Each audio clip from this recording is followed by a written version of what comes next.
Hi hello నమస్తే. నేను కృష్ణాంజనేయులు. ముద్రగడ్డ పద్మనాభరెడ్డి ముఖ్యమంత్రి చంద్రబాబు నాయుడికి ఘాటైనటువంటి లేఖ రాశారు.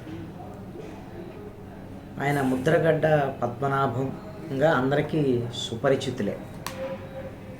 కాపు రిజర్వేషన్ల పోరాట ఉద్యమం దగ్గర నుంచి అనేకమైనటువంటి కాపుల తరపున కాపు రిజర్వేషన్ల కోసం అనేక ఉద్యమాలు చేసినటువంటి నాయకుడు.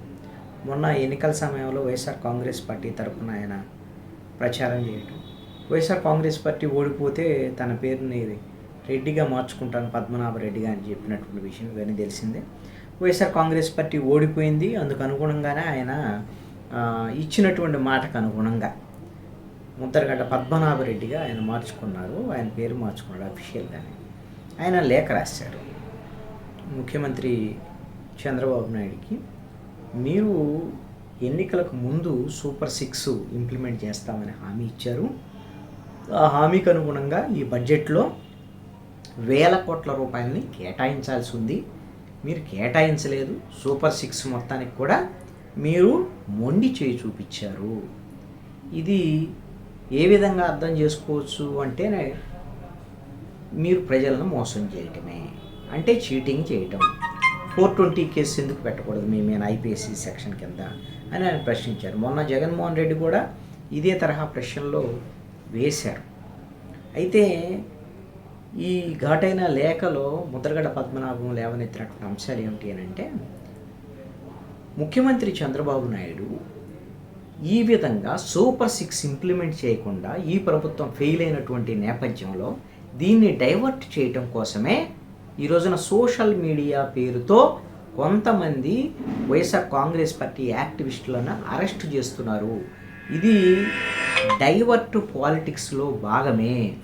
అందుకే డైవర్ట్ చేయటానికే ఈ విధంగా అరెస్టులు చేస్తున్నారు అనేటువంటి దాని మీద ముద్రగడ్డ పద్మనాభం ఘాటైనటువంటి లేఖ రాశారు. మరి ఈ తరహాలో మీకు నిధులు లేవు, లేకపోతే డబ్బులు లేవు అనేటువంటి విషయం ముందే తెలిసినా మీరు ఎందుకు హామీలు ఇచ్చారు? ఆ రోజున హామీలు ఇచ్చి ఈ రోజున ఎందుకు అమలు చేయటం లేదు? ఇప్పుడు బడ్జెట్లు ఎందుకు ప్రవేశపెట్టడం లేదు? వివిధ సూపర్ 6 ఇంప్లిమెంటేషన్ మీద అని ఆయన క్వశ్చన్ చేసినటువంటి పరిస్థితి ఉంది ఈ లేఖలో. అదేవిధంగా రోడ్లకు సంబంధించినటువంటి విషయంలో కూడా మీరు రోడ్లు వేయటానికి పీపీపీ మోడల్ అని చెప్పేసి అంటున్నారు కదా. ఏ మోటార్ వెహికల్ కొనుగోలు ఎవరైనా సరే ఒక కారు కొన్నా బండి కొన్నా వాళ్ళు ట్యాక్సులు కడతారు. ఆ ట్యాక్సులు కట్టినటువంటి డబ్బులతో రోడ్లు వేయాలి.